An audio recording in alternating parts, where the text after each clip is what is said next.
Hello guys, അപ്പോൾ ഇന്ന് Sunday ആണ്. സൺഡേ ആയിട്ട് തന്നെ നമുക്കിന്നൊരു മട്ടൻ കറി വെച്ചാലോ. അപ്പോൾ നമ്മൾ രാവിലെ തന്നെ മട്ടൻ വാങ്ങാൻ പോയിട്ടുണ്ട് കേട്ടോ. അപ്പോൾ നമുക്കിനി മട്ടൻ കറി വെക്കുന്നത് നോക്കാം. കഴുകി വൃത്തിയാക്കി വെച്ച മട്ടൻ നമ്മളൊരു ജാറിലെടുത്തിട്ടുണ്ട്. ഇതൊരു 3/4 കിലോയോളം വരും. ഇന്ന് നമ്മൾ ഉണ്ടാക്കാൻ പോകുന്നത് ഒരു മട്ടൻ കറിയാണ്, കേരള സ്റ്റൈൽ മട്ടൻ കറി. അപ്പോൾ അതിനാദ്യം തന്നെ നമ്മൾ ഇഞ്ചി, വെളുത്തുള്ളി, പിന്നെ സ്പൈസസ് അതൊക്കെ ഇട്ട് ഒന്ന് വഴറ്റിയെടുക്കുകയാണ്. ഉള്ളി ഇത് നല്ലോണം ഉള്ളി വഴണ്ട് വന്നിട്ടുണ്ട്. അപ്പം നമ്മൾ ഇതിലേക്ക് മസാല ഇട്ട് കൊടുക്കാൻ പോകും. അതിൻ്റെ ഒരു 1/2 സ്പൂൺ മഞ്ഞൾപ്പൊടി ഇട്ട് കൊടുക്കുകയാണ്.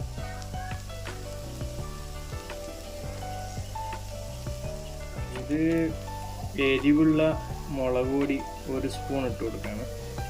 നാട്ടിൽ നിന്ന് കൊണ്ടുവന്നതാണ്.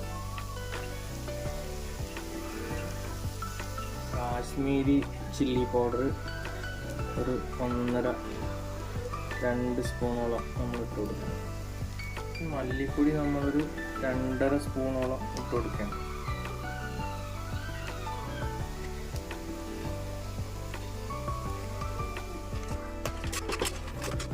നന്നായിട്ട് ഇളക്കി കൊടുക്കുക, ഇല്ലെങ്കിൽ അത് അടിപ്പിടിക്കും.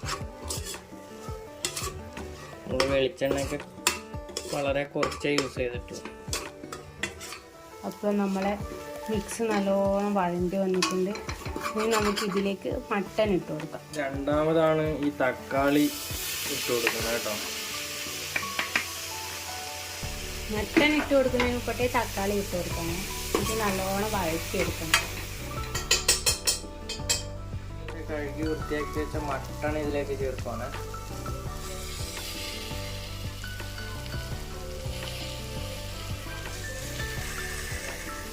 വഴറ്റി വെച്ച സാധനങ്ങളും മസാലയും ചേർത്ത് മിക്സ് ചെയ്ത് കൊടുക്കും. നമ്മൾ ഇതിലേക്ക് കുറച്ച് ചൂടുവെള്ളം കൂടെ ആഡ് ചെയ്യണം, എന്നുവെച്ചാൽ മട്ടൺ വേവാൻ വേണ്ടിയിട്ട്. ഇത് അടച്ചു വെച്ചിട്ടൊരു 6 വിസിലടിക്കുന്നവരെ നമ്മൾ അടച്ചു വെച്ച് വേവിക്കും, മീഡിയം ഫ്ലെയിമിൽ.